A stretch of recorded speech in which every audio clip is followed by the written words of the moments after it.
Memorial Day is the unofficial start of summer, and that means the kickoff to the big business for summer hotspots like Port Clinton.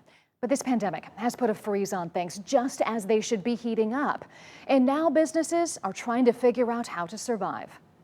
It's a tourist business model. So, we've got 3 to 5 months to make our living. That is even more challenging this year, says the owner of Cheesehaven in Port Clinton, Tom Geisheimer. I'm just trying to stay afloat. And he's not the only one worried about the impact of the coronavirus. Each year, Ohio's Lake Erie shores and islands generates more than $2 billion in tourism. Port Clinton's mayor, Mike Snyder, says they're bracing for possibly losing up to $1 billion due to COVID-19. We're hoping it doesn't have as bad of impact as we're seeing right now for the past couple of months. Snyder is seeing hopeful signs, like Ohio allowing campgrounds to reopen and setting guidelines for charter boats.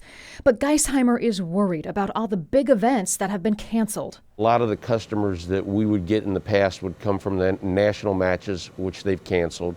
They would come from Cedar Point, which is not going to open. They would come from Bike Week, which is not going to occur.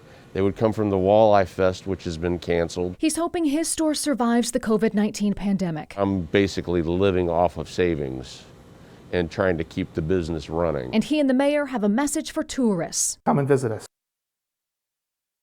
Yes, the city of Port Clinton is trying to help the local economy. It closed a portion of its Main Street downtown, as we've seen other cities do too. So those bars and restaurants in that area can open up more seating to customers. Coming up on 620.